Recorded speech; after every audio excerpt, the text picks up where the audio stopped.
Hello and welcome to CBL. I am Manvendra Singh Mangat and we are going to discuss important current affairs on political issues from 16th of December to 22nd December 2022. In today's session, we are going to discuss the topics like vacation benches in Supreme Court, then private members bill for women reservation, then acid attack, recusal of judges in the judiciary, then the manual scavenging and underutilization of funds, and in the end we will discuss some practice question based on our discussion. So let's bring it on, and our first topic is vacation benches in Supreme Court. Recently chief justice of India ने observe किया है कि इस बार winter break के दौरान vacation bench काम नहीं करेगा, और ये खासकर किस बैकड्रॉप में आया है जब एक दिन पहले लॉ मिनिस्टर किरण रिजिजू जी ने क्रिटिसाइज किया था कि जो वेकेशन के दौरान लंबी छुट्टियां होती हैं सुप्रीम कोर्ट के अंदर, इससे जस्टिस में डिले कॉज होता है, लिटिगेंट्स को ज्यादा परेशानी होती है, वेकेशंस को कट कर देना चाहिए।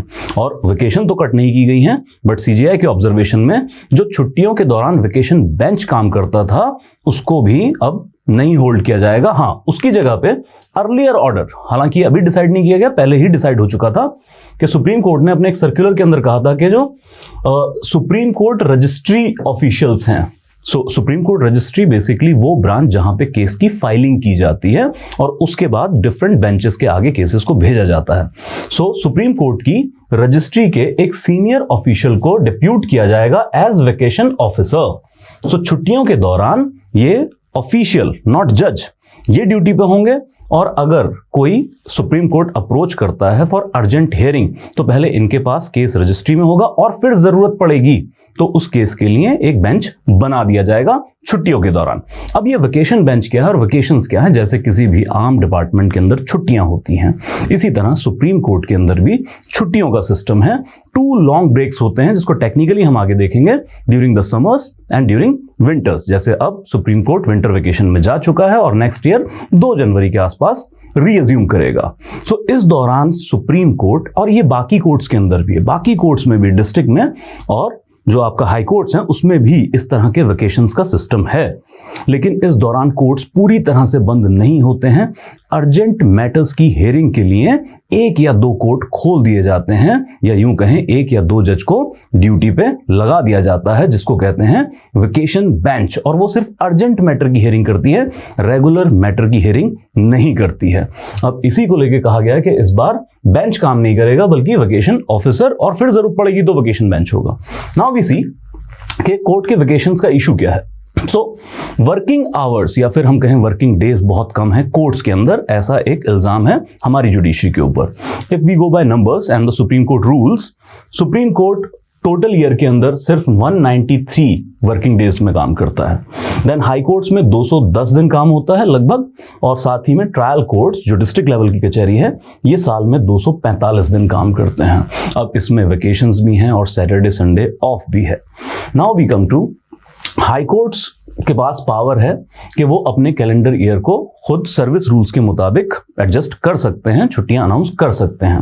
ना सुप्रीम कोर्ट की जब हम बात कर रहे थे, 2 जो बड़े ब्रेक्स होते हैं, जैसे टेक्निकली हम देखें तो मई से जुलाई के अंदर 7 वीक्स के लिए सुप्रीम कोर्ट वेकेशन में चला जाता है, और इसी के साथ दिवाली और दशहरे पे 1 वीक लॉन्ग छुट्टियां होती हैं, एंड देन विंटर ब्रेक के दौरान दिसंबर के दौरान भी 2 वीक्स के लिए सुप्रीम कोर्ट को एडजॉर्न कर दिया जाता है, यहां पे काम नहीं होता, और इसी दौरान रोल आता है वेकेशन बेंच का।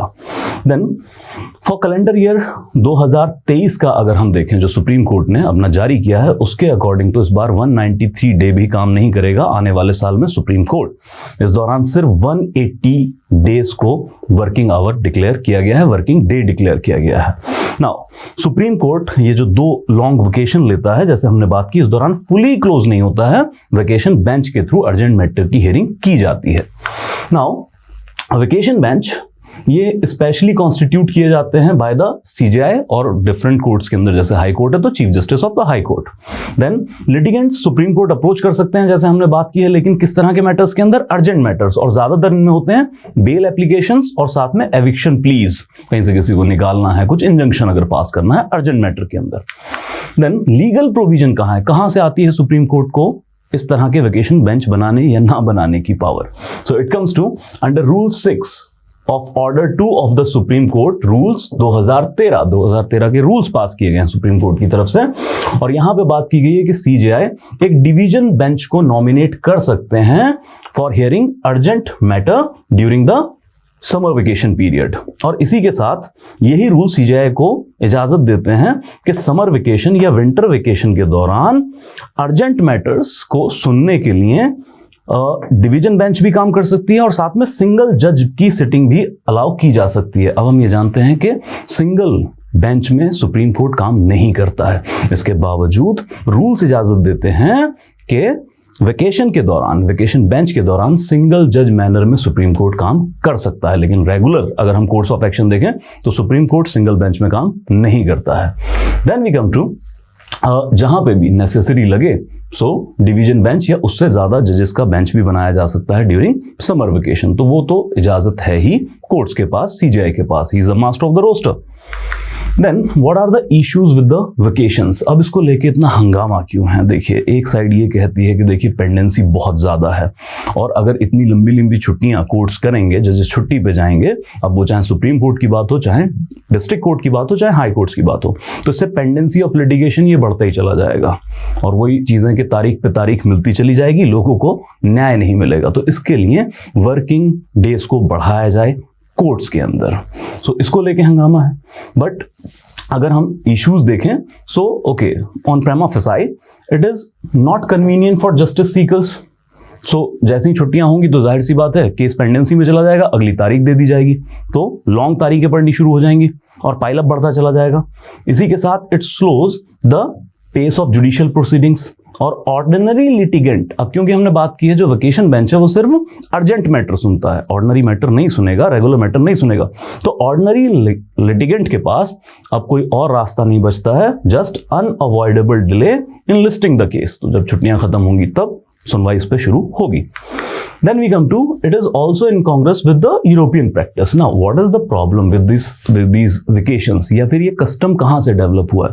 तो ऐसा माना जाता है, हालांकि ये कहीं लिखा नहीं है, ऐसा माना जाता है कि जब यूरोपियन जजेस यहाँ पे काम कर रहे होते थे तो एक तो समर्स बहुत ज्यादा हॉट थे उनके लिए, वेदर सूटेबल नहीं था काम करने के लिए, तो उन्होंने एक परंपरा बना ली कि हम समर ऑफ कर दिया करेंगे, लॉन्ग छुट्टियां कर दिया करेंगे। और साथ में विंटर्स के दौरान क्योंकि फेस्टिवल क्रिसमस, तो उसको सेलिब्रेट करने के लिए विंटर वेकेशन का काम शुरू हुआ। तो ऐसा माना जाता है कि जो है यूरोपियन प्रैक्टिस है और अब वो सूटेबल नहीं है इंडियन जजेस के लिए। Then argument in favour of court vacations क्या है? आर्ग्यूमेंट यही है कि पेंडेंसी को निपटाने के लिए क्या दिन रात काम पे लगा दिए जाएं लोग, ये किसी भी फील्ड से रिलेटेड हो सकता है, या फिर सूटेबल वर्किंग आवर्स रखे जाएं और डिफरेंट तरीके रखे जाएं, जजेस का नंबर बढ़ाया जाए कोर्ट्स के अंदर, लेकिन वर्किंग डेज को लिमिटेड रखा जाए ताकि जजेस रिजुविनेट हो सकें और बेहतर तरीके से परफॉर्म कर सकें। मसला जस्टिस का है, सिर्फ इस बात को नहीं कि नंबर ऑफ केसेस कितने खत्म कर दिए हैं, मसला ये भी है कि नंबर ऑफ केसेस में कितने क्वालिटी जजमेंट आ रहा है। It is not only about the quantity, rather the quality of work that matters in a court of law or court of justice. Now it comes to that एक तो जो profession है जजेस का, और खासकर अगर हम कॉन्स्टिट्यूशनल केसेस की बात करें तो ये बहुत ज्यादा इंटेलेक्चुअल रिगर का काम है। So they are having long working hours, तो वेकेशन बहुत ज्यादा जरूरी है रिजुविनेशन के लिए ताकि फुल एनर्जी से वो वापस अपने काम पे लग सकें। और इसी के साथ ये भी एक एस्टैब्लिश ट्रूथ है कि जजेस इन छुट्टियों को सिर्फ मौज मस्ती के लिए इस्तेमाल नहीं करते हैं, बल्कि इस दौरान भी बहुत सारा काम जैसे कि राइटिंग द जजमेंट्स, तो कोर्ट के अंदर तो सिर्फ क्या चल रहा है, सुनवाई चल रही है, जजमेंट लिखने के लिए इनको एक क्वालिटी टाइम चाहिए। बहुत सारे जजेस इन वेकेशंस का यूटिलाइजेशन करते हैं जजमेंट को लिखने के लिए, अपनी कुछ स्टडी पर्पसेस के लिए और फर्दर केसेस की सुनवाई के लिए उनको मेंटली प्रिपेयर होना होता है। सो रिजुविनेशन का फैक्टर हाई है। देन अगर वेकेशन का पीरियड कट कर देंगे तो जो सोल्यूशन हो जाएगा पेंडेंसी ऑफ लिटिगेशन का, this is not backed by the data, data इसको सपोर्ट नहीं करता है। हालत हमारी ये है कि ज्यादातर स्टेट के अंदर जो डिस्ट्रिक्ट कचहरियां हैं वहां पे क्योंकि Saturday is a working day, तो यहाँ पे ज्यादातर प्रोटेस्ट होते रहते हैं, जैसे बार ही अलाउ कर देगी कि हम वर्क का बॉयकॉट करते हैं, तो ऑन पेपर तो वर्किंग है लेकिन रियल में उस दिन कोई काम कोर्ट्स के अंदर नहीं हो रहा होता है, एक्सेप्ट कोई अर्जेंट मैटर हो जाए तो खाली जा रहे हैं वो सारे working hours. Then issue of pendency relates largely to the legacy of cases that need to be tackled systematically। एक सिस्टम डेवलप करना है हमें ताकि केसेस को सिस्टमेटिकली डील करने के बाद एक टाइम बाउंड मैनर में खत्म किया जा सके। हम फास्ट ट्रैक कोर्ट्स बना सकते हैं और वो तो ऑलरेडी चल भी रहे हैं। सो डिफरेंट मैटर के लिए डिफरेंट फास्ट ट्रैक कोर्ट्स हो सकते हैं। देन अगर हम इसको कंपेयर करें विद अदर कंट्रीज और खासकर वर्कलोड की यहाँ पे क्योंकि बात हो रही है, तो हाईएस्ट वर्कलोड है इंडियन सुप्रीम कोर्ट के अंदर। अगर हम सिर्फ 2021 का डेटा देखें तो जो सैंक्शन स्ट्रेंथ है सुप्रीम कोर्ट की 1+33 टोटल 34 जजेस, सो 29,739 केसेस इनके सामने आए, जिसमें से 24,586 केसेस डिस्पोज ऑफ भी कर दिए गए। इस बात को जरा ध्यान में रखें कि 193 वर्किंग डेज के साथ जो एक नॉर्मल वर्किंग डेज होता है उसमें 25,586 केस डिस्पोज ऑफ भी किए जा रहे हैं। तो हम ये नहीं कह सकते हैं कि जजेस अपना काम नहीं कर रहे हैं। देन अगर हम कंपेयर करें यूएस और यूके से तो बहुत कंजीनियल एनवायरनमेंट है वहां पे। अगर हम यूएस सुप्रीम कोर्ट की बात करें, टोटल 9 जजेस है वहां पे और इनको अप्रॉक्स 100 से 150 केसेस एक साल में सुनने होते हैं और ये सिर्फ 5 डेज अ मंथ काम करता है। देन अगर हम यूके की बात करें तो जो हाई कोर्ट्स हैं यहाँ पे और जो कोर्ट ऑफ अपील है ये सिर्फ 185 टू 190 डेज ही वर्किंग करता है। इसके अलावा यहाँ पे भी वेकेशंस का सिस्टम होता है। तो as compared to other courts, अब वहाँ पे भी वेकेशंस का सिस्टम है, वहाँ पे भी वर्किंग डेज लिमिटेड है, लेकिन हमारे यहाँ पे वर्किंग डेज का लिमिटेशन के बावजूद पेंडेंसी बहुत ज़्यादा हाई है। Then we come to what can be the way forward. So साल 2000 में जस्टिस मालिमत कमेटी रिपोर्ट है और इन्होंने भी प्रपोज किया है कि क्रिमिनल जस्टिस सिस्टम में सुधार लाने के लिए कोर्ट्स की वेकेशन को कट शॉर्ट करना है। तो ये जो लंबी वेकेशंस हैं इनको सिर्फ 21 डेज तक लिमिट कर दीजिए और साथ ही में सजेस्ट किया है कि सुप्रीम कोर्ट को कम से कम 206 दिन काम करना चाहिए साल के अंदर और हाई कोर्ट्स को कम से कम 231 दिन काम करना चाहिए साल के अंदर। देन लॉ कमीशन ने भी प्रपोज किया है इन 2009 in its 230th report that considering the staggering arrears, vacation in the higher judiciary must be curtailed to at least 10 to 15 days। अब लॉ कमीशन उससे भी, वो तो मालिमत कमेटी कहती है 21 दिन कर दीजिए, यहाँ पे कहते हैं सिर्फ 10 से 15 दिन कर दीजिए। And working hour should be extended by at least half an hour. तो पर डे जो वर्किंग आवर है उसको हाफ एन आवर से इंक्रीज कर दीजिए ताकि पेंडेंसी ऑफ लिटिगेशन खत्म की जा सके। देन 2014 में सुप्रीम कोर्ट ने जब अपने न्यू रूल्स को नोटिफाई किया था, it said that period of summer vacation shall not exceed 7 weeks from earlier 10 week period. तो 2014 में तो सुप्रीम कोर्ट खुद अपने वेकेशन को कट शॉर्ट कर चुका है। जहां 2014 से पहले वो 10 वीक तक की छुट्टी अनाउंस कर सकते थे समर्स के दौरान, अब उन्होंने कहा कि यार 7 वीक से ज्यादा हम नहीं करेंगे। ऑलरेडी कटिंग कर चुकी है supreme court. So finally this is a matter of suitable adjustment for both of the sides. तो एक तो जो समर का लॉन्ग वेकेशन है इसके बारे में भी कहा जाता है कि 7 वीक्स इज टू मच, इसको कट शॉर्ट कर देना चाहिए। सुप्रीम कोर्ट ने कुछ कट शॉर्ट किया, उसको और कट शॉर्ट करने की हम बात कर सकते हैं, बट इसके साथ बैलेंस भी स्ट्राइक करना होगा कि पेंडेंसी ऑफ लिटिगेशन को खत्म करने के लिए बहुत सारे अदर टूल्स अपनाने होंगे, जैसे जजेस का नंबर इंक्रीज करना होगा, इसके साथ ट्रिब्यूनल्स को एस्टैब्लिश करना होगा पर्टिकुलर मैटर के लिए, लोक अदालत का यूज करना होगा नेशनल से लेके डिस्ट्रिक्ट लेवल तक। सो डिफरेंट टूल्स के साथ हम इस प्रॉब्लम को हैंडल कर सकते हैं, लेकिन सिर्फ जजेस की वेकेशन को शॉर्ट करके उनके वर्किंग आवर्स, वर्किंग डेज को बढ़ा के ये प्रॉब्लम सॉल्व हो जाए, इसको डेटा बैक नहीं करता है और ना ही ह्यूमन रिसोर्स मैनेजमेंट के प्रिंसिपल की निगाह से ये बात ठीक ठहरती है।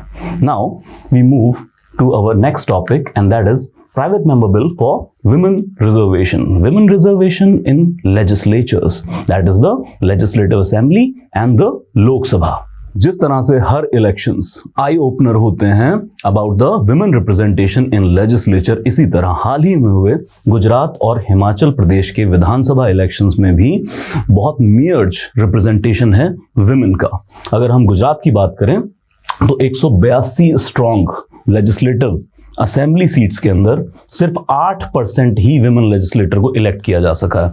और हिमाचल की अगर हम बात करें तो 68 टोटल सीट्स हैं जिसमें 67 मैन इलेक्ट किए गए हैं और सिर्फ एक विमेन एमएलए का इलेक्शन हुआ है हिमाचल के अंदर से, जबकि हिमाचल में every second voter is a female. If we go to the national average in state assemblies, so around 8%, सिर्फ 8% ही MLAs हैं हमारे राज्यों की विधानसभाओं के अंदर, जबकि हम ये जानते हैं कि पॉपुलेशन वाइज अगर हम ये देखें तो 48% से ज्यादा पॉपुलेशन है कंट्री में फीमेल ग्रुप की. देन अगर हम ग्लोबल लेवल पे कंपेयर करें तो हाल हमारा बहुत ज्यादा खराब है in the field of representation of women in the legislatures.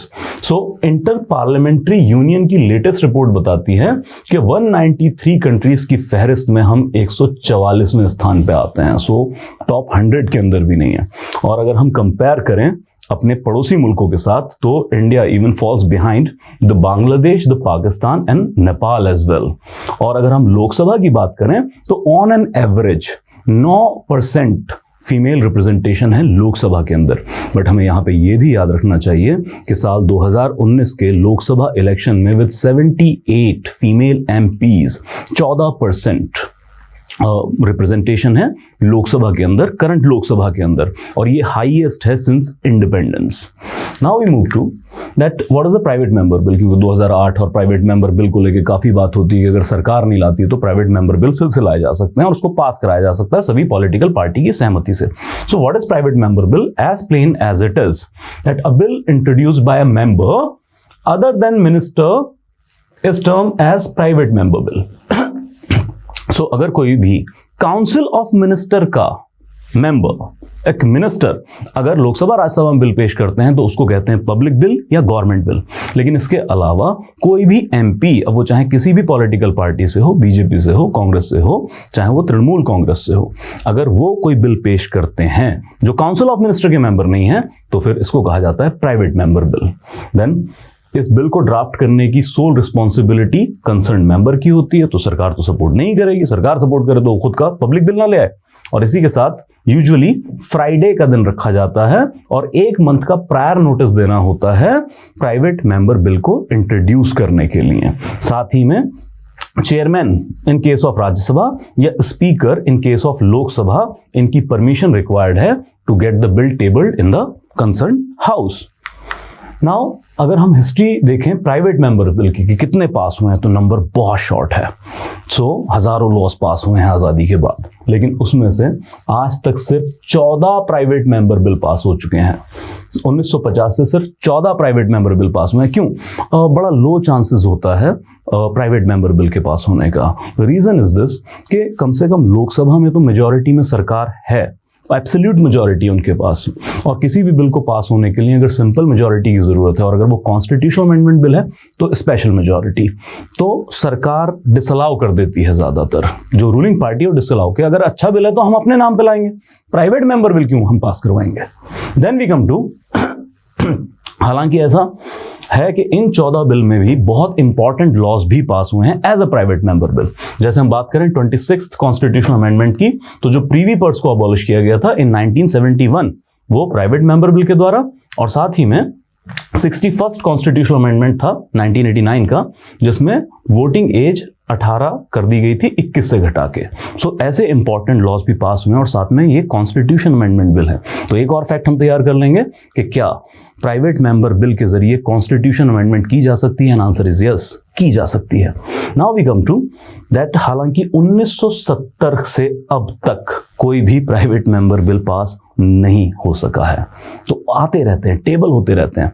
जैसे पिछली लोकसभा की बात करें तो तिरुचा सिल्वा ने टेबल किया था बिल ट्रांसजेंडर्स के लिए, लेकिन वो पास नहीं किया गया था, तो गवर्नमेंट अलग से अपना एक पब्लिक बिल ले आई थी उसी टॉपिक के ऊपर. देन वी कम टू, अगर लास्ट एग्जांपल की बात करें जो पास हुआ था, that was the enlargement of criminal appellate jurisdiction bill 1968. तो 70 तो हमने राउंड फिगर, 68 के बाद से कोई bill private member bill pass नहीं हुआ है हमारे हाउसेस ऑफ पार्लियामेंट से. Then we come to women reservation bill के ऊपर फोकस करते हैं. तो मल्टीपल अटेम्प्ट्स के बावजूद विमेन रिजर्वेशन बिल पास नहीं हुआ है लोकसभा और राज्यसभा से. हालांकि आगे हम देखेंगे एक बार राज्यसभा से जरूर पास हो गया था. अच्छा, यहां पे हम ये भी क्लियर कर लें कि 73rd कॉन्स्टिट्यूशनल अमेंडमेंट 1992 जो पंचायती राज के लिए आई थी, उसमें विमेन रिजर्वेशन की बात है पंचायती राज बॉडीज के अंदर और फिर 74th अमेंडमेंट में म्युनिसिपैलिटीज के अंदर। तो वहां पे तो मिनिमम 1/3 सीट्स रिजर्व है, वो कॉन्स्टिट्यूशनली प्रोटेक्टेड है। लेकिन जिस विमेन रिजर्वेशन की हम अब बात कर रहे हैं वो है लोकसभा के अंदर और राज्यों की विधानसभाओं के अंदर सीट्स को रिजर्व करने के लिए। सो पहली बार कब इंट्रोड्यूस किया गया? तो श्री देवेगौड़ा साहब की सरकार ने 1996 में एक बिल पेश किया था जिसको जॉइंट पार्लियामेंट्री कमेटी के पास भी भेजा गया था, लेकिन ये बिल लैप्स हो गया क्योंकि 1996 लोकसभा डिसॉल्व हो गई थी, तो इसके ऊपर कार्रवाई नहीं हो सकी, वोटिंग नहीं हो सकी है। देन वी कम टू प्रधानमंत्री अटल बिहारी वाजपेयी की एनडीए गवर्नमेंट ने इसको रीइंट्रोड्यूस किया था 1998 के अंदर, लेकिन ये दोबारा से सपोर्ट नहीं गैदर कर सका और फेल हो गया। देन 1999 में फिर से अटल बिहारी वाजपेयी साहब की सरकार एनडीए गवर्नमेंट इसको 13वीं लोकसभा में रीइंट्रोड्यूस किया था, लेकिन अगेन ये बिल उस वक्त पास नहीं हो चुका। इसके बाद बिल को 2 बार और इंट्रोड्यूस किया गया पार्लियामेंट में 2003 के दौरान, तब भी ये सपोर्ट गैदर नहीं कर सका। देन 2004 में यूपीए गवर्नमेंट ने इस मुद्दे को कॉमन मिनिमम प्रोग्राम के अंदर रखा और कहा that UPA government will take the lead to introduce legislation for 1/3 reservation for women in Vidhan Sabha and the Lok Sabha. So हम यहां देख रहे हैं कि एनडीए गवर्नमेंट भी बिल इंट्रोड्यूस कर रही है, यूपीए भी अपना कमिटमेंट शो कर रहा है, आगे बिल भी पेश करेंगे। लेकिन जब हम बात कर रहे हैं कि हमारे 2 बड़े गठबंधन, एक United progressive alliance led by the Congress और दूसरा NDA led by the BJP, अगर ये दोनों ही बिल पास कराना चाह रहे हैं तो रोक कौन रहा है? मसला है पॉलिटिकल विल की भारी कमी है, और भी जो बहुत सारे क्षेत्रीय दल हैं वो भी इस बिल के खिलाफ ही वोट करते हैं हाउसेस के अंदर। देन वी कम टू 2008 में गवर्नमेंट ने राज्यसभा के अंदर ये बिल पेश किया ताकि लैप्स ना हो। मार्च 9, 2010 को bill was pass by the Rajya Sabha और 186 सपोर्ट में और 1 अगेंस्ट वोट था। सो इस पे भी बहुत भारी हंगामा हुआ था, इमेंस डिबेट हुई थी, लेकिन एक हिस्ट्री क्रिएट हुई कि राज्यसभा से ये बिल पास हो गया। ये लोकसभा पहुंचता है, लेकिन लोकसभा में इसके ऊपर कभी वोटिंग नहीं कराई जा सकी क्योंकि आम सहमति नहीं बनी इसके ऊपर। और फाइनली जब 2014 आते आते फिर से ये लैप्स कर जाएगा, लोकसभा का dissolution and all that processes. Then we come to that highlights क्या हैं विमेन रिजर्वेशन बिल की। सो जो कॉन्स्टिट्यूशन 108th अमेंडमेंट बिल है 2008 का, ये 1/3 सीट प्रॉमिस करता है for reserved in favour of women in the Lok Sabha and legislative assemblies. Then it come to that 1/3 total seat जो रिजर्व होंगी, तो इसके अंदर अम्ब्रेला टर्म के अंदर शेड्यूल्ड कास्ट और शेड्यूल्ड ट्राइब विमेन के लिए भी सीट रिजर्व की जाएंगी, सेम मैकेनिज्म जो हम पंचायती राज के अंदर पढ़ते हैं। Then it come to reserve seat जो एलोकेट होंगी ये रोटेशन के हिसाब से होंगी in state and union territory, तो एक ही सीट को हमेशा के लिए रिजर्व नहीं करेंगे, तो उसको डीनोटिफाई भी कर सकते हैं। सेम पंचायती राज सिस्टम को यहाँ पे रीइंट्रोड्यूस कर रहे हैं। देन साथ में इंपॉर्टेंट पॉइंट ये कि 2008 का ये अमेंडमेंट बिल प्रपोज करता है कि ये विमेन रिजर्वेशन 15 सालों के लिए लागू होगा और 15 साल के बाद ये लैप्स हो जाएगा। सो time limit, time bound manner के अंदर विमेन रिजर्वेशन को प्रपोज किया जा रहा है in legislative assemblies and the Lok Sabha. Then women reservation bill की हमें जरूरत क्यों पड़ती है? पहला रीजन तो हम डेटा देख ही चुके हैं कि बहुत लो रिप्रेजेंटेशन है। हम जो ग्लोबल जेंडर गैप इंडेक्स हैं उसमें भी बहुत पीछे स्थान रखते हैं, और पॉलिटिकल जो डिसीजन मेकिंग है, प्रोसेसेस हैं, इसमें विमेन की पार्टिसिपेशन नहीं है। एज ए वोटर तो हम बहुत प्रमोट करते हैं कि महिलाओं को वोट डालना चाहिए, लेकिन वोट डालना ही एकमात्र चीज नहीं है डेमोक्रेटिक सिस्टम को एस्टैब्लिश करने के लिए। तो सारे इलेक्टोरल प्रोसीजर में पार्टिसिपेशन लाजमी है। To promote women as ministers the bill will laid before the parliament, तो इसको bill was laid before the parliament. So ministers वगैरह भी अब लेजिस्लेटर बनेंगे तो मिनिस्टर के तौर पे प्रमोट करेंगे, तो ओवरऑल डिसीजन मेकिंग में पार्टिसिपेशन के लिए लाजमी है। देन जेंडर डिस्क्रिमिनेशन बहुत ज़्यादा है, खासकर पॉलिटिक्स एक ऐसा एरिना है जहाँ पे मेल डोमिनेंस माना जाता है, या ट्रेडिशनलिस्ट कल्चरलिस्ट की हम बात करें तो ऐसा माना जाता है कि ये by nature male dominated area है या मर्दों के लिए बना है। लेकिन जो ऐसी बात करते हैं शायद उन्होंने इंदिरा गांधी का टेन्योर या तो पढ़ा नहीं या देखा नहीं है या फिर उसको भूल गए हैं। Now we come to that this scheme will obviously promote women empowerment. Political discrimination huge है, जितना भी मतलब पॉलिटिक्स के अंदर जो मेल डोमिनेटेड एक एरिया है और जो पॉलिटिक्स के अंदर एक वर्क कल्चर बनाया गया है through muscle and money power, ये सब कल्चरल इश्यूज प्रमोट करते हैं मेल डोमिनेंस को। तो इट इज हैवीली जो हमारा पॉलिटिकल सेटअप है, पॉलिटिकल प्रोसेसेस हैं, इलेक्शंस के प्रोसेसेस हैं, ये डिस्क्रिमिनेटिंग है against the women by the nature itself. Then if women enter in the politics, they will have voice regarding other women as well, then children as well. So more democratic topics, क्योंकि ज्यादा जब democratic representation हो रही है, आप female group को लेके आ रहे हैं, तो ज्यादा डेमोक्रेटिक टॉपिक्स के ऊपर बात भी होना लाजमी है।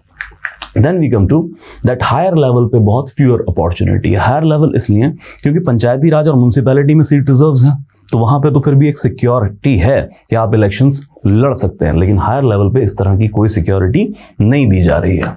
So what can B way forward that, पहली बात तो ये एक शॉर्ट टर्म इंपॉर्टेंट टूल हो सकता है, लेकिन विमेन इमेंसिपेशन के लिए विमेन रिजर्वेशन बिल ये रामबाण नहीं हो सकता है, पनीशा नहीं हो सकता है कि इसके आने के बाद सब ठीक हो जाएगा।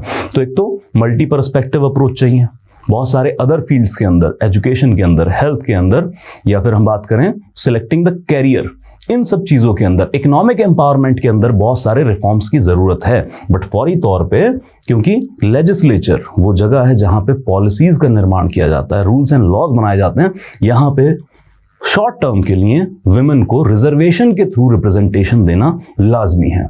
और इसी के साथ अगर हम पार्लियामेंट के अंदर कंसेंसस नहीं बना पा रहे हैं, तो एक दूसरा तरीका यह है कि पॉलिटिकल पार्टीज, अब जैसे हमने कहा यूपीए भी रेडी है, एनडीए भी रेडी है, तो ये पॉलिटिकल पार्टीज अपने पॉलिटिकल पार्टी लेवल पे इस सिस्टम को लॉन्च कर सकते हैं कि बीजेपी कल को ये डिक्लेयर कर दे कि हमारे यहाँ पे 1/3 टिकट्स जितने भी दिए जाएंगे, वो चाहे एमएलएस के हों चाहे एमपीज के हों, ये विमेन स्पेसिफिक होंगे, हम विमेन को देंगे। और हालांकि ये प्रैक्टिकल या फिर हम कहें टेस्ट तो बीजू जनता दल और तृणमूल कांग्रेस ऑलरेडी कर भी रहे हैं अपने पार्टी फोरम के अंदर, तो वो भी एक बेहतर डेमोक्रेटिक प्रोसेस हो सकता है to get the women representation in the concern legislatures.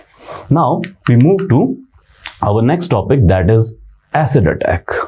और भारी शर्म की बात के साल 2023 के मुहाने पे हम लोग खड़े हैं और हमें एसिड अटैक डिस्कस करना पड़ रहा है अपनी करंट अफेयर की क्लास के अंदर। और इसकी रीसेंट वजह है कि दिल्ली में 3 हमलावरों ने एक लड़की के ऊपर एसिड लाइक सब्सटेंस से अटैक किया है। दोबारा से जो कंट्रोवर्शियल टॉपिक है एसिड अटैक का क्राइम और साथ में सेल ऑफ एसिड, ये दोनों मीडिया में सर्कुलेट होने लगे हैं, दोबारा डिबेट शुरू हो चुका है। नाउ एक तो हमारी ये अलार्म के बाद जागने की आदत और फिर उस अलार्म को बंद करके फिर से एक लंबे टाइम तक के लिए सो जाने की आदत, हमारे एडमिनिस्ट्रेशन और सोसाइटी दोनों की, ये बहुत खतरनाक है।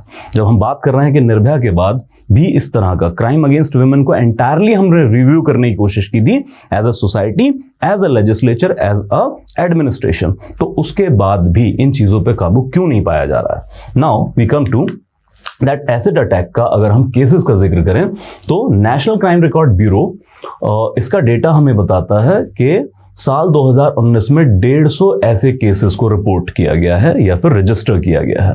साल 2020 में 105 ऐसे केसेस को रजिस्टर किया गया था। तो हम देख रहे हैं कि कोविड टाइम्स के दौरान 2019 और 2020 जब दुनिया को कोरोना मार रहा था, फिर ये कौन लोग हैं जो तेजाब की बोतलें लेके निकले लोगों पर फेंकने के लिए। और हमें ये भी पता है कि एसिड अटैक के जो मेजॉरिटी ऑफ केसेस हैं ये अगेंस्ट विमेन हैं और खासकर एक तरफा आशिकों की तरफ से की गई घिनौनी हरकत। हम देखें 2021 का तो अब तक 102 ऐसे केस रिपोर्ट किए जा चुके हैं। नाउ हमने पूछा कि कौन है ऐसे लोग, तो आधे तो मिल जाएंगे जनाब, with all due respect to the states, but the fact says that west Bengal और उत्तर प्रदेश सबसे ज्यादा केसेस यहाँ पे रजिस्टर किए जाते हैं और ओवरऑल जितने भी केस कंट्री में रजिस्टर होते हैं उसके नियरली 50% इन 2 राज्यों से आते हैं। Then we move to charge sheeting rate जो है एसिड अटैक का वो 83% है और साथ में कन्विक्शन रेट दैट इज मियर 54% और ये 2019 का डेटा है। नाउ 2015 में मिनिस्ट्री ऑफ होम अफेयर ने एक एडवाइजरी इशू की थी सारे ही स्टेट्स को कि स्पीडी जस्टिस को इंश्योर करें इन एसिड अटैक केस और किस तरीके से स्पीडी ट्रायल के साथ स्पीडी प्रोसिक्यूशन किया जाए। Then law on acid attacks. So सबसे पहले तो आईपीसी का और जो क्रिमिनल अमेंडमेंट हुआ था पोस्ट निर्भया। हालत हमारी एज ए सोसाइटी ये है कि निर्भया का जो इंसिडेंट हुआ अनफॉर्चुनेट, उसके बाद में साल 2013 में क्रिमिनल अमेंडमेंट की गई, आईपीसी में अमेंडमेंट की गई और 4 नए क्राइम ऐड किए गए, which is crime against women. So पहले तो रेप लॉज में चेंजेस किया गया, इसके बाद स्टॉकिंग, वॉयरिज्म और एसिड अटैक। सो साल 2013 में under section 326A of IPC acid attack को एक सेपरेट क्राइम बना दिया गया, जिसमें 10 साल तक की सजा है, which is extendable to life. तो LI भी हो सकती है इसके अंदर, life imprisonment along side with the fine. So बहुत कठोर सजाओं का प्रावधान तो है, लेकिन डिटरेंस इफेक्ट जो है वो इंडिया में काम नहीं कर रहा है। अच्छा, इससे पहले क्या होता था? इससे पहले सेपरेट क्राइम नहीं था एसिड अटैक, और इसको ग्रीवियस हर्ट, ग्रीवियस इंजरी के अंदर ही काउंट करके ट्राई किया जाता था, जिसमें lesser punishments were there. Now इसी के साथ जो लॉ है या डिफरेंट स्कीम्स हैं, रूल्स हैं स्टेट्स के, दैट सेज के डिनायल ऑफ ट्रीटमेंट। अच्छा, ये तो खासकर जो आईपीसी है उसकी भी प्रोविजंस कहती हैं कि डिनायल ऑफ ट्रीटमेंट के अंदर, या फिर अगर कोई पुलिस ऑफिसर अपनी ड्यूटी में डिरेक्शन करता है, ड्यूटी नहीं निभाता है FIR दर्ज करने के अंदर, तो उनको भी अकाउंटेबिलिटी फिक्स की गई, सजा दी जाएगी। जैसे अगर कोई डॉक्टर या कोई इंस्टीट्यूट, मेडिकल इंस्टीट्यूट, वो ट्रीटमेंट देने में डिनाई करता है विक्टिम को, तो उसके लिए 1 साल तक की सजा दी जा सकती है। और अगर कोई पुलिस ऑफिसर अपनी ड्यूटी नहीं निभाता है, FIR नहीं लिखते हैं या सही से जांच नहीं करते हैं, तो फिर 2 साल तक की इंप्रिजनमेंट की जा सकती है। देन हम देखते हैं law on the regulation of acid sales. So खासकर 2013 के बाद जब से ये क्राइम स्पेशल बनाया गया, तो एसिड को हाईली रेगुलेट कर दिया गया, इसकी सेल को हाईली रेगुलेट करने की कोशिश की गई है। So the poisons act 1919, so colonial law है, लेकिन यहां से पावर आती है सरकार के पास के रूल्स के थ्रू एसिड की सेल को रेगुलेट किया जा सकता है। सबसे पहले साल 2013 में सुप्रीम कोर्ट ने कहा कि भाई कॉग्निजेबल ऑफेंस बनाइए और इसको रोकने के लिए प्रयास कीजिए। इन्हीं ऑर्डर्स के बेस पे मिनिस्ट्री ऑफ होम अफेयर ने एडवाइजरी इशू की सारे स्टेट्स को कि अपने अपने स्टेट्स के अंदर एसिड की सेल्स को रेगुलेट कीजिए और रूल्स बनाइए under the model poisons possession and sale rules 2013। So ministry of home affair ने रूल्स किए और साथ ही मैं कहा इसी एक्ट के थ्रू बाकी स्टेट्स भी अपने अपने स्टेट के अंदर रूल्स बनाएंगे, जो हमने मॉडल रूल्स बना के आपको प्रपोज किया है। Then it come to maintenance of data. So करना क्या है कि ओवर द काउंटर सेल तो अभी नहीं है विदाउट वैलिड प्रेस्क्रिप्शन। तो या तो प्रेस्क्रिप्शन लाएं कि किस चीज के लिए, कोई इंडस्ट्रियल यूज के लिए आपको एसिड चाहिए, किस चीज के लिए, तो उसके अलावा जो आपकी ओवर द काउंटर सेल है वो नहीं होगी। अगर इसके अलावा बिना वैलिड प्रेस्क्रिप्शन के किसी को एसिड है तो बहुत लिमिटेड मात्रा में मिलेगा, और इसी के साथ जो एक लॉग बुक, एक रजिस्टर मेंटेन करना पड़ेगा एसिड सेलर को। तो उसके अंदर क्या होगा, उस बिल के अंदर एसिड किसको बेचा गया है उसकी सारी आईडी, उसकी सारी डिटेल उसको दर्ज करना होगा, उसको रिकॉर्ड करना होगा। देन एज रेस्ट्रिक्शन है और डॉक्यूमेंटेशन है।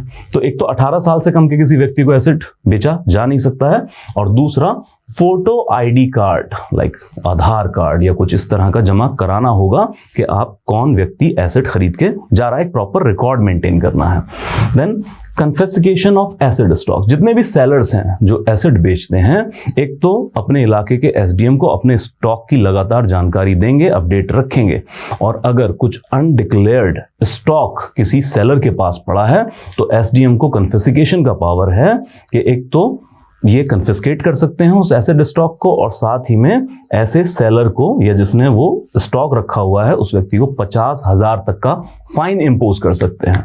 देन रिकॉर्ड कीपिंग रिक्वायरमेंट है, लाइक जितने भी ऐसे एजुकेशनल इंस्टीट्यूशंस हैं, रिसर्च लैबोरेटरीज हैं, हॉस्पिटल्स हैं, गवर्नमेंट डिपार्टमेंट्स हैं, या कोई भी पब्लिक सेक्टर अंडरटेकिंग है, कोई इंडस्ट्रियल यूज हो रहा है कहीं पे अगर मान लीजिए एसिड्स का, तो इनको जो सारा इनका एसिड का स्टॉक है उसको ऑन पेपर भी सारा का सारा रिकॉर्ड रखना पड़ेगा, कितना स्टॉक कब से इनके पास है, और साथ ही में they will maintain a resistor of use of acid and file the same with the concern SDM. तो वक्त वक्त पे बताते रहेंगे कितना स्टॉक पड़ा है, कितना हमने किस पर्पस के लिए यूज किया है। The next is that compensation and care for the acid attack victims. So इन्हीं रूल्स के अंदर क्या चीजें हैं, दैट पहला तो कंपनसेशन है, तो किसी भी एसिड अटैक विक्टिम को स्टेट गवर्नमेंट या UT government up to 3 lakh और रादर एटलीस्ट 3 लाख रुपीस का कंपनसेशन प्रोवाइड करेगी। इसी के साथ फ्री कॉस्ट ट्रीटमेंट प्रोवाइड किया जाएगा। और ये भी याद रखें कि चाहे गवर्नमेंट हॉस्पिटल है चाहे प्राइवेट हॉस्पिटल है, यहाँ पे free of cost treatment provide किया जाएगा। और ये जो फ्री ऑफ कॉस्ट ट्रीटमेंट है इसकी कॉस्ट को अटैच नहीं करेंगे कंपनसेशन के अंदर, that is a separate thing.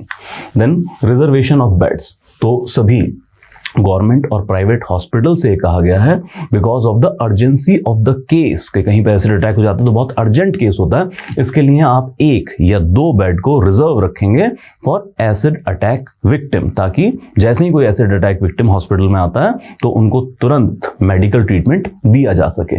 Then social integration programme शुरू करना है, ये रिहैबिलिटेशन के लिए है। तो कंसर्न्ड गवर्नमेंट्स एनजीओज के हेल्प के साथ इस तरह के सोशल इंटीग्रेशन प्रोग्राम्स चलाएंगे जहां पे एसिड अटैक विक्टिम को सोसाइटी से दोबारा इंटीग्रेट किया जा सके, सक्लूजन ना कॉज हो जाए कहीं। Then what can be the way forward? So one thing हमने देखा है कि रूल्स तो ऑलरेडी स्ट्रिक्टेड हैं। सबसे पहला वे फॉरवर्ड यही कि इन स्ट्रिक्ट रूल्स को स्ट्रिक्ट मैनर में अप्लाई भी किया जाए।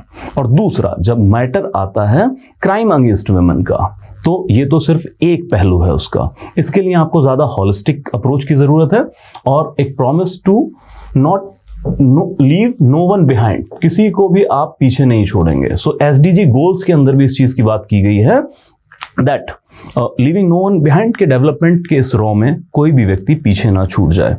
और अगर हम we cannot put an end to the violence against women and the girls, तो बहुत सारी वुमेन इस डेवलपमेंटल रॉ में लगातार पीछे छूटती चले जाएंगे और क्राइम तो एक्सट्रीमली डेट्रीमेंटल है to the development of women, even to the development of the society. Further holistic approach की हम बात कर रहे थे, तो 1-2 चीजों से कुछ नहीं होगी, एंटायर इकोसिस्टम में चेंज लाना पड़ेगा। हम लॉन्ग टर्म सोल्यूशन की बात कर रहे हैं जहां पे सोसाइटल वैल्यूज के अंदर चेंज लेके आना है। And then participation by all the stakeholders. जैसे हमने देखा कि मिनिस्ट्रीज ने रूल्स बना दिए हैं, क्रिमिनल अमेंडमेंट हो गया है, तो क्या सिर्फ लेजिस्लेटिव अप्रोच के साथ इस समस्या का हल हुआ है? नहीं हुआ है। तो हमें सभी का पार्टिसिपेशन चाहिए, like okay lawmakers, then police officer जो स्ट्रिक्ट इंप्लीमेंटेशन करेंगे, फॉरेंसिक डिपार्टमेंट्स जो सबूत इकट्ठा करेंगे इस तरह के केसेस के अंदर, then we need prosecutors, the judiciary role, the medical and health department, NGOs और rehabilitation centre. Multi stakeholder approach के साथ हम इस समस्या पर काबू पा सकते हैं और अगर फिर भी कोई विक्टिम होते हैं तो फिर उनको जरूरी मदद भी पहुंचाई जा सकती है। Now our next topic is the recusal of जजेस।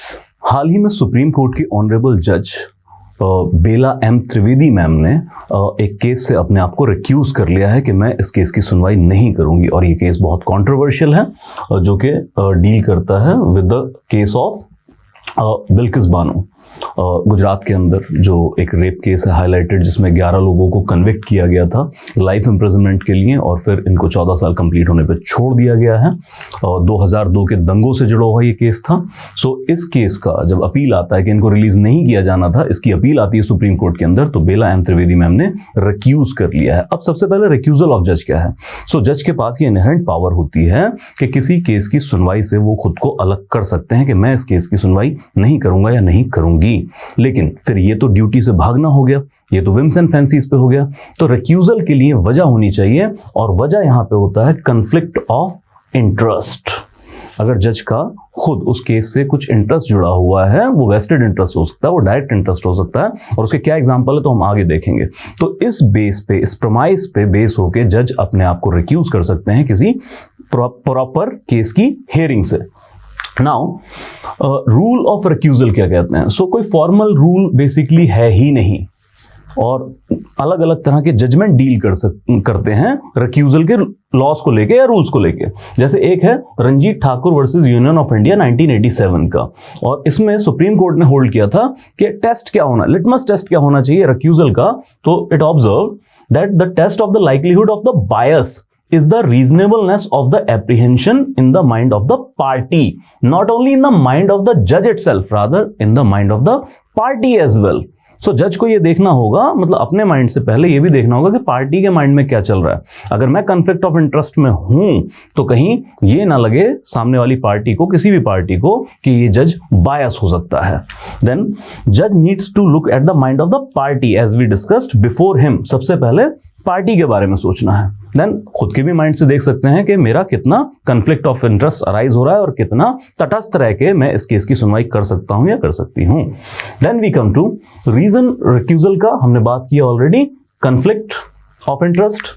देन किस किस तरीके से कन्फ्लिक्ट ऑफ इंटरेस्ट, एग्जांपल्स क्या हो सकते हैं, तो जैसे having a prior personal association with the party involved in the case, एक जज साहब बैठे हैं, केस की सुनवाई कर रहे हैं, उन्हीं का कोई भाई भतीजा और उसी का केस आ गया कोर्ट के अंदर, तो कहीं ना कहीं प्रायर कनेक्शन है पार्टी के साथ। Then appeared for one of the parties involved in the case, अब बहुत सारे जजेस हम जानते हैं सुप्रीम कोर्ट के अंदर वो खुद हाई कोर्ट लेवल पे वकील ही होते हैं, और हाई कोर्ट के भी जजेस कहीं ना कहीं डिस्ट्रिक्ट लेवल पे वकील होते हैं। तो जज बनने से पहले अब जब वो केस कहीं ट्रायल कोर्ट के अंदर या हाई कोर्ट के अंदर चल रहा था, वहां पे क्या जज साहब कहीं खुद ही तो उस केस के वकील नहीं थे, किसी पार्टी के वकील थे, तो इस केस में कॉन्फ्लिक्ट ऑफ इंटरेस्ट आ जाएगा कि जी लोअर लेवल पे आप ही ने तो ये केस कंटेस्ट किया था, अब आप ही जज बन गए। Then it come to ex party communication with lawyers and non lawyers, उस पार्टी के लॉयर्स से या इस तरह का कोई कनेक्शन अगर एस्टैब्लिश होता है। देन अगर अपील फाइल की गई है सुप्रीम कोर्ट के अंदर against the judgement of high court, और हाई कोर्ट में जो डिसाइडिंग जज थे वो खुद यही जज हैं जो अब एलिवेट होकर सुप्रीम कोर्ट आ चुके हैं, तो ये सुप्रीम कोर्ट के जज कन्फ्लिक्ट ऑफ इंटरेस्ट में कब आएंगे, जो अपील मैटर आज ये सुनने वाले हैं उसको हाई कोर्ट में भी इन्होंने डिसाइड किया था जब ये हाई कोर्ट के जज थे। वी नो कि हाई कोर्ट के जज को एलिवेट करके सुप्रीम कोर्ट में जज अपॉइंट किया जा सकता है। Then it comes to a matter of company in which hold share unless he has disclosed his interest and there is no objection to it. अब कहीं कंपनी के शेयर है, उसी कंपनी का केस आ गया तो कॉन्फ्लिक्ट ऑफ इंटरेस्ट क्रिएट हो जाएगा। Biasness is the key basically here. Now ये प्रैक्टिस कहां से अराइज होती है, रिक्यूजल की, कि जजेस को रिक्यूज कर लेना चाहिए। Primarily due process of law और प्रिंसिपल ऑफ नेचुरल जस्टिस से इमर्ज आउट होती है, क्योंकि हमने देखा है कोई पर्टिकुलर लॉ या रूल नहीं है रिक्यूजल को लेके। So principle of natural justice, due process of law says that nobody can be a judge of his own case। और अगर आपका इंटरेस्ट जुड़ा हुआ है किसी केस से तो ये एक लेजिटिमेट कनेक्शन क्रिएट करता है कि ये खुद आपका केस है और आप अपने इंटरेस्ट की सुनवाई खुद कर रहे हैं, खुद उसको डिसाइड कर रहे हैं। Then we come to process of recusal क्या होता है। अब ये दोनों तरीके से, अभी तक हम जज के परस्पेक्ट में बात कर रहे थे, तो या तो जज खुद अपने माइंड से ये एस्टैब्लिश कर लें कि जो पार्टी है इसके मन में या इसके माइंड में मेरे प्रति ये चीज होगी कि मैं बायस्ड हूं, या फिर खुद उनको लगता है कि कन्फ्लिक्ट ऑफ इंटरेस्ट हाई है तो खुद ही रिक्यूज कर सकते हैं। ये ओरली भी इन्फॉर्म कर सकते हैं लॉयर्स को कि I will recuse my self, या फिर ये रिटन में भी ऑर्डर पास कर सकते हैं बाय कोटिंग द रीजंस कि मैं क्यों रिक्यूज कर रहा हूं। जैसे एनजेसी केस, जब 99 कॉन्स्टिट्यूशनल अमेंडमेंट को चैलेंज किया गया था कोर्ट के अंदर, सुप्रीम कोर्ट के अंदर, तो उस वक्त कुछ जजेस ने रिक्यूज कर लिया था, बोले यार कॉलेजियम को लेके केस है और हम तो खुद कॉलेजियम के मेंबर हैं, हम तो सीनियर जज हैं, तो कॉन्फ्लिक्ट ऑफ इंटरेस्ट आ रहा है भाई, हम नहीं सुनवाई करेंगे। अब ये जज टू जज भी डिपेंड करता है। हमने बात की जहां एनजेसी केस में कुछ जजेस रिक्यूज कर रहे हैं, वहीं पे जस्टिस जेएस खेर साहब ने, जो उस वक्त चीफ नहीं बने थे, लेकिन उन्होंने कहा कि नहीं, ओके कॉन्फ्लिक्ट ऑफ इंटरेस्ट होगा, लेकिन वी आर द जजेस of the supreme court and we know our duty, हम तटस्थ रहते हुए डिसीजन दे सकते हैं। सो इट डिपेंड्स जज टू जज, वन पॉइंट। दूसरा, पार्टी के लॉयर या पार्टी के रिक्वेस्ट पे भी रिक्यूज कर सकते हैं। हालांकि कोई राइट नहीं है पार्टी का कि वो जज को हटाई दें, बट लॉयर या पार्टी खुद रिक्वेस्ट कर सकती है कि sir conflict of interest is there and it is requested, it will be better for this case for the justice कि आप अपने आप को इस केस से रिक्यूज कर लें। तो उनकी रिक्वेस्ट पे भी जज साहब खुद को रिक्यूज कर सकते हैं पर्टिकुलर केस से। देन बहुत सारे एग्जाम्पल्स आपको डिफरेंट, अब जब रूल नहीं होता तो बहुत सारे शेड्स आ जाते हैं, लॉ नहीं होता तो बहुत सारे केसेस हैं, तो बहुत सारे केसेस में बिना पार्टी के कई जजेस ने रिक्यूज कर लिया, या फिर पार्टी के कहने के बावजूद जजेस ने रिक्यूज करने से मना कर दिया। जो हम इस वक्त बेला एम त्रिवेदी का एग्जाम्पल कर रहे हैं, और क्योंकि हम एग्जाम्पल पढ़ चुके हैं तो इसमें जो रीजन सामने आ रहा है वो ये है कि बेला एम त्रिवेदी खुद गुजरात से बिलोंग करती हैं और गुजरात में बहुत इंपॉर्टेंट पोस्ट पे वो ऑलरेडी रह चुकी हैं। सो इवन इंफॉर्मेशन कमीशन और इस तरह के कमीशन में स्टेट के लिए सर्व कर चुकी हैं। अब ये क्योंकि पिटीशन स्पेशली स्टेट के डिसीजन मेकिंग के खिलाफ है, तो इस तरह के रीजन सामने आ रहे हैं कि उन्होंने कॉन्फ्लिक्ट ऑफ इंटरेस्ट को एस्टैब्लिश करते हुए रिक्यूज कर लिया अपने आप को कि कोई और जज मेरी जगह सुनेंगे तो ज्यादा बेहतर होगा, मेरे गुजरात कनेक्शन की वजह से मैं नहीं सुनना चाहती हूं, और गुजरात में भी स्टेट कनेक्शन की वजह से जो प्रीवियस करियर प्रोग्रेशन के दौरान रहा है।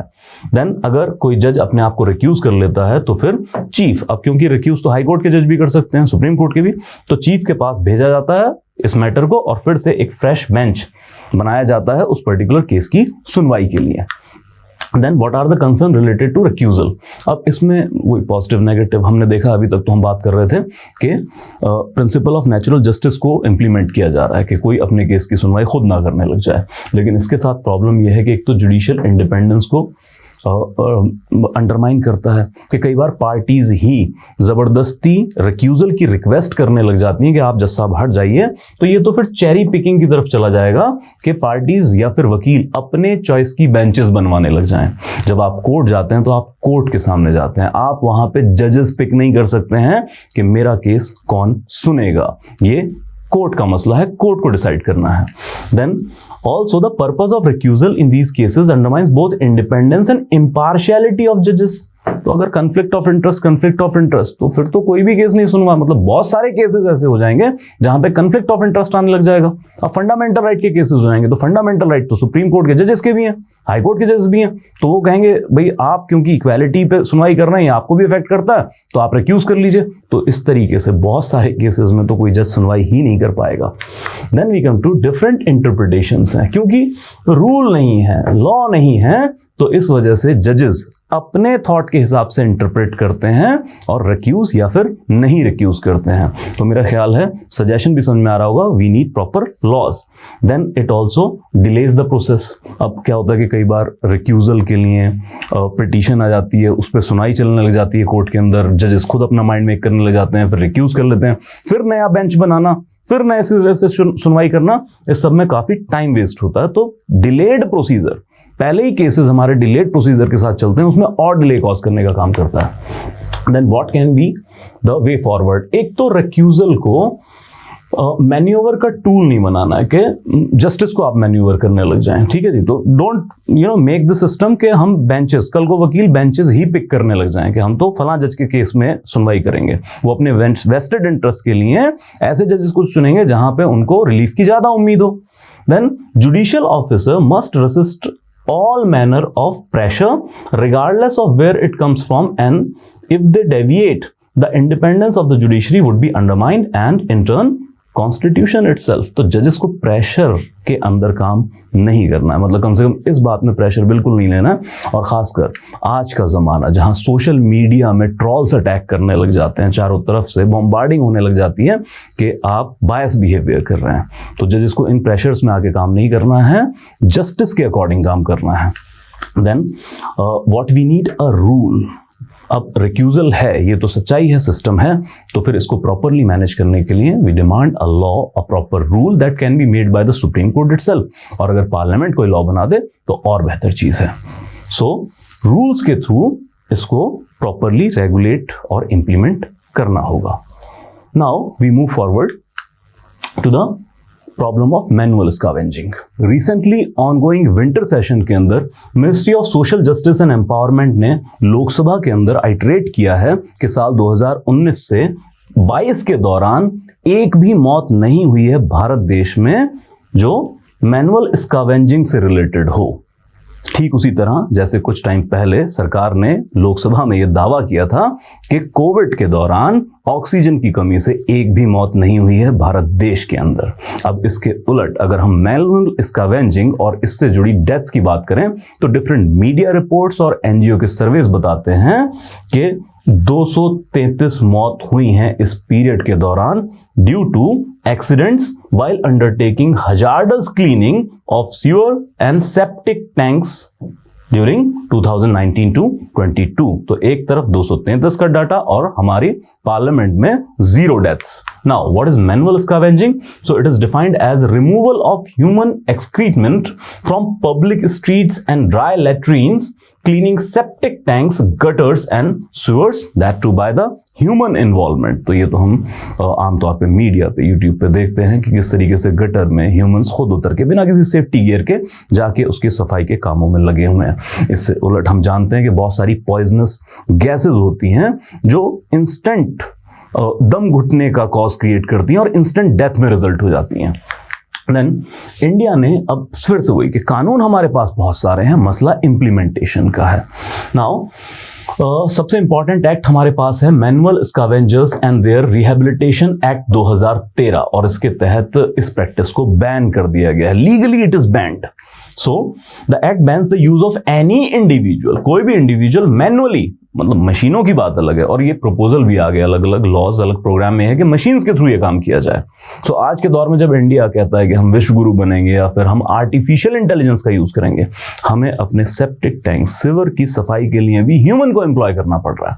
Now we come to this thing that any individual manually cleaning, carrying, disposing और other handling in any manner human excreta till his disposal। So इस तरह के किसी भी excreta disposal के अंदर ह्यूमन को डायरेक्टली इन्वॉल्व नहीं किया जाएगा। मशीन्स की बात है, थ्रू मशीन्स ये हो सकता है। देन ये एक्ट मैनुअल स्कैवेंजिंग को एक डीह्यूमनाइजिंग प्रैक्टिस के तौर पे एस्टैब्लिश करता है।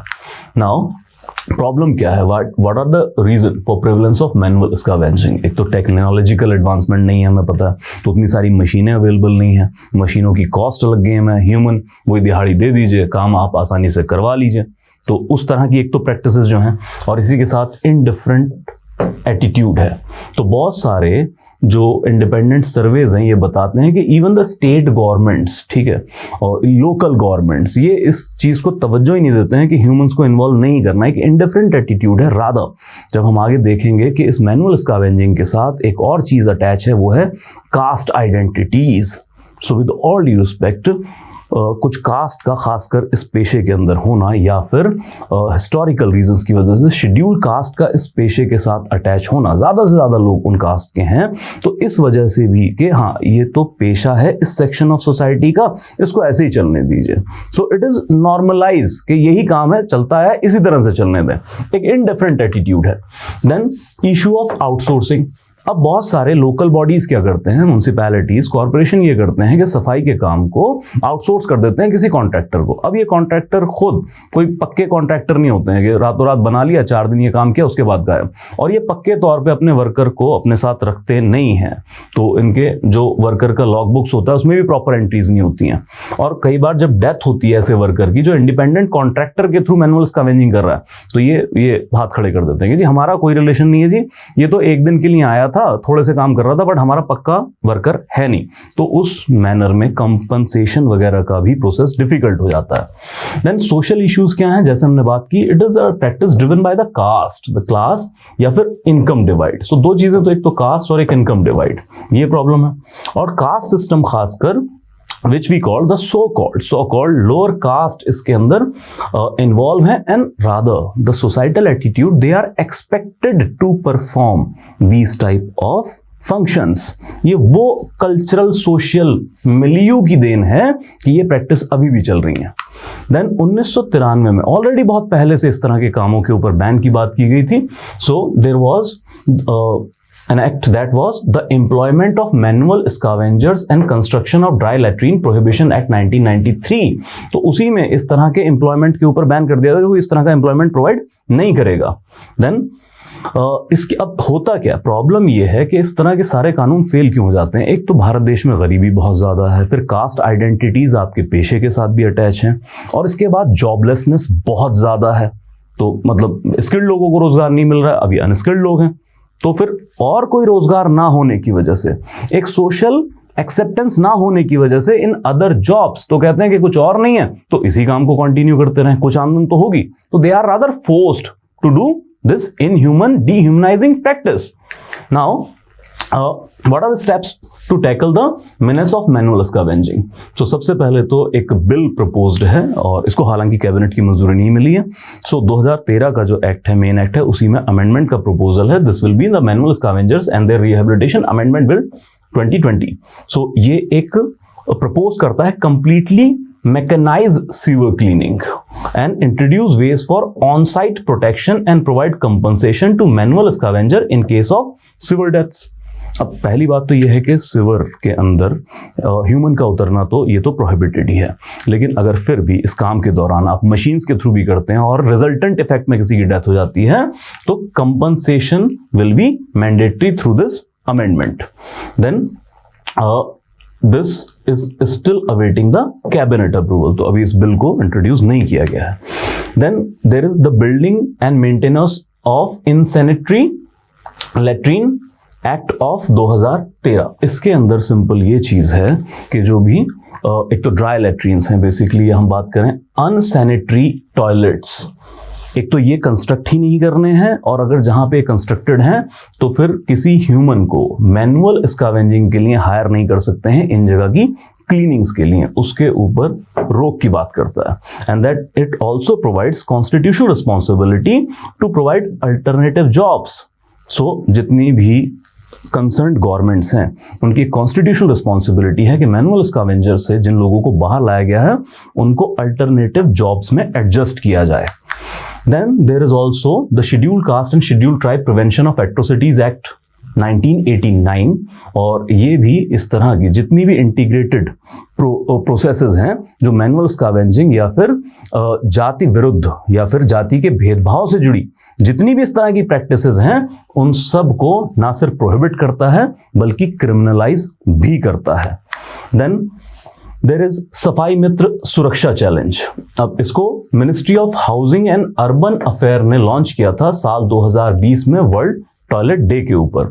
अब इसके अंदर क्या है, इसके अंदर government launch this challenge for the state. तो स्टेट के लिए प्रिस्क्रिप्शंस थी that to make sewer cleaning mechanised by April 2021. तो भाई 2021 तक सब मैकेनाइज कर दीजिए, सब मशीन से होना चाहिए. If any human needs to enter in a sewer line in case of unavoidable emergency, अब मशीन भी कर रहे हैं तो भी शायद ह्यूमन को उतरना पड़ जाए किसी इमरजेंसी के अंदर. So proper gear and oxygen tanks etcetera are to be provided. Oxygen tanks की बात कर रहे हैं, सेफ्टी गार्ड की हम बात कर रहे हैं लॉ के अंदर या प्रोग्राम के अंदर. यूट्यूब पे बहुत सारी वीडियोस मौजूद हैं तो उसमें देखें कि कौन से सेफ्टी गियर दिए जा रहे हैं. कपड़े तक नहीं होते हैं बदन पे जब सिवर के अंदर उतारा जाता है लोगों को, मैनुअल स्कैवेंजर्स को. देन वी कम टू स्वच्छता अभियान ऐप है. अब टेक्नोलॉजी का यूज और भी किया जा रहा है. क्या कर रहे हैं, तो जितनी भी इनसैनिटरी लेट्रीन्स हैं जहां पे मैनुअल स्कैवेंजिंग की जरूरत पड़ती है इन सब की मैपिंग की जा रही है कि इनको इन प्लेस से हटा दिया जाए, इसकी जगह ज्यादा बेहतर जो सस्टेनेबल मॉडल हैं टॉयलेट्स के उनको यूज किया जाए.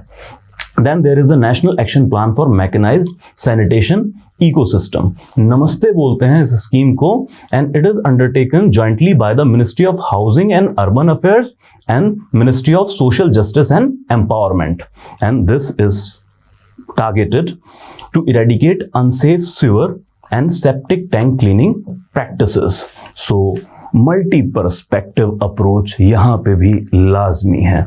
मसला सिर्फ मैनुअल स्कैवेंजिंग और उससे जुड़े प्रोफेशन का नहीं है. जो caste identities they are forced to do this inhuman practice, उन सारी कास्ट डिस्क्रिमिनेशन को हटाने के बाद लोगों को रिहेबिलिटेट करना होगा अदर प्रोफेशंस के अंदर, ताकि ये एक विशियस साइकिल ना बने कि पीढ़ी दर पीढ़ी उसी प्रोफेशन में लोग धकेले जा रहे हैं. Here we will understand a small but very important topic which is more related to the governance issues, that is under utilization of funds.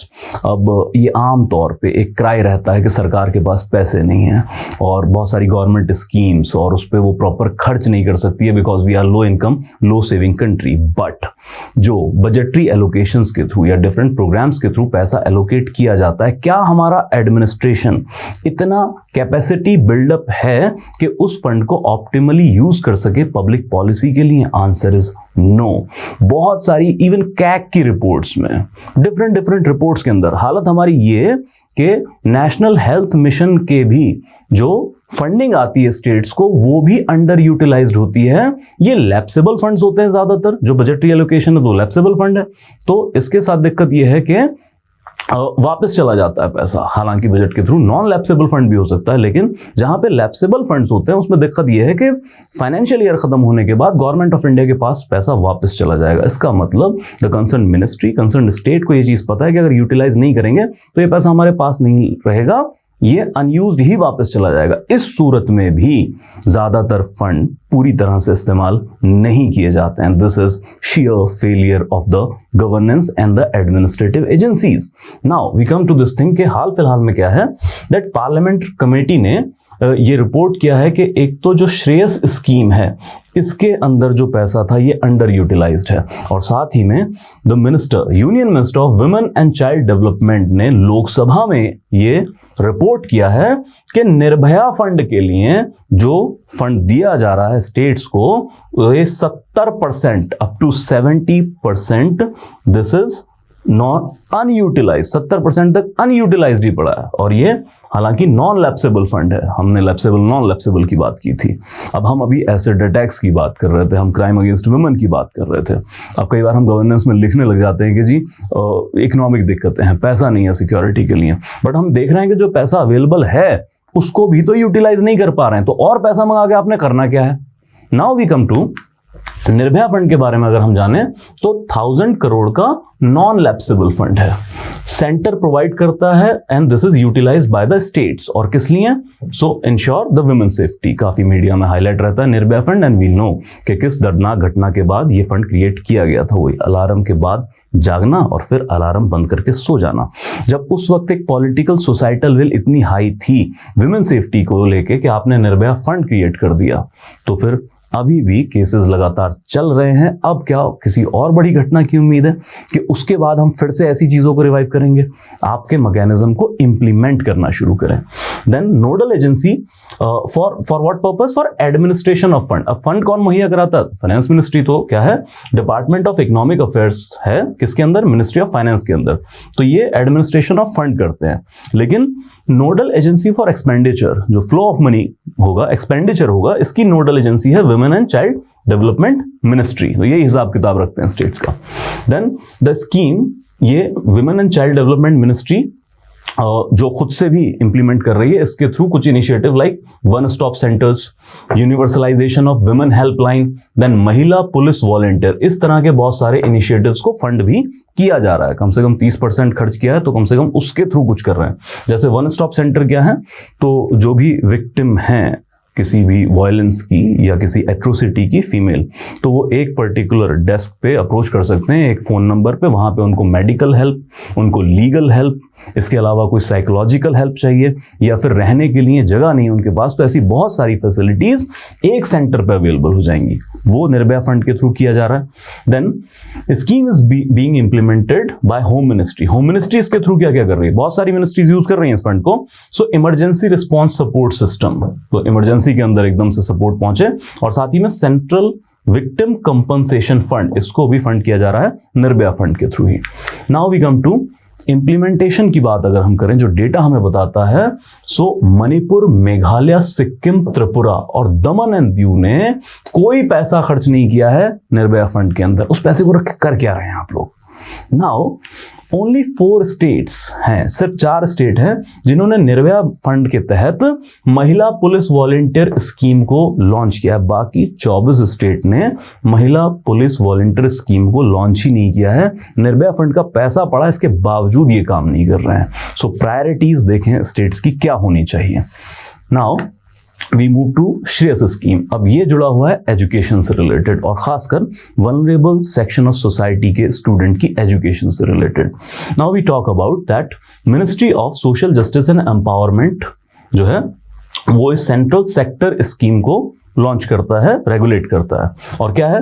Financial assistance provide की जाती है to the students from the scheduled caste and other communities for pursuing their education.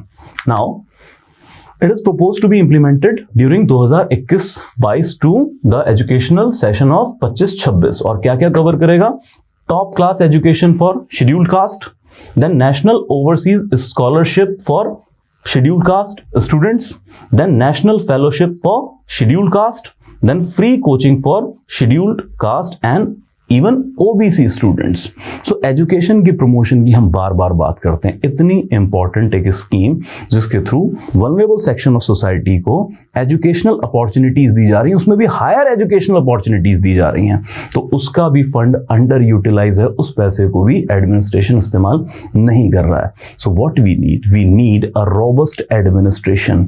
Mission Karmayogi एक तरफ चल रहा है, तो उसके थ्रू एक स्पेशल प्रोग्राम हर डिपार्टमेंट में ये होने चाहिए कि how you optimally utilise the available funds जैसे हमने बात की कि बहुत सारे फंड्स अंडर यूटिलाइज्ड ही हैं और अनयूटिलाइज्ड वापस कर दिए जाते हैं गवर्नमेंट ऑफ इंडिया को अगर वो लैप्सेबल फंड है at the end of financial year, और अगर नॉन लैप्सेबल है तो करते रहिए एक्यूमुलेशन।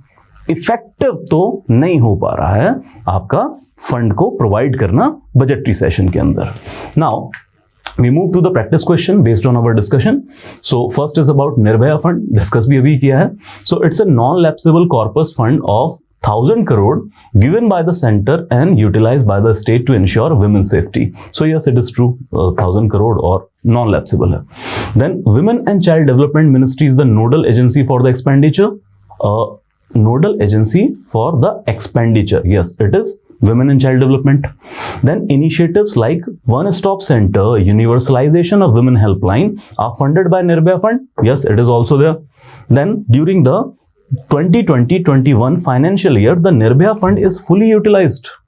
हमारे डिस्कशन का कोर ये था कि यूटिलाइज नहीं हो पा रहा है. So answer will be 1, 2 and 3B only.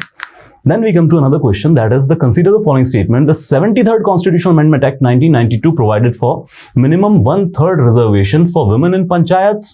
So अगर polity cover हो चुका है तो we know this thing. It is true. Then 105th Constitutional Amendment Act 2021 provided for 1/3 reservation in legislative assemblies and Lok Sabha in favor of women. Latest amendment जो हुई है constitution के अंदर 105th, हालांकि रिजर्वेशन से तो डील करती है, रिजर्वेशन के टॉपिक से डील करती है, बट ओबीसी लिस्ट के, और वो भी गवर्नमेंट जॉब्स वाला. सो ये ट्रू नहीं है, ये तो अभी तक हो ही नहीं पाया. Then in 2019 Lok Sabha election highest number of women got elected since independence. Yes, it is true. So our answer will be 1 and 3 only. And finally, a practice question for mains perspective, that is the inhuman and undignified practice of manual scavenging is still prevalent in India despite the legal ban. हमने देखा कि legal ban तो already provided हैं. Suggest measures to eradicate the inhuman practice. So that is all for today. Thank you so much.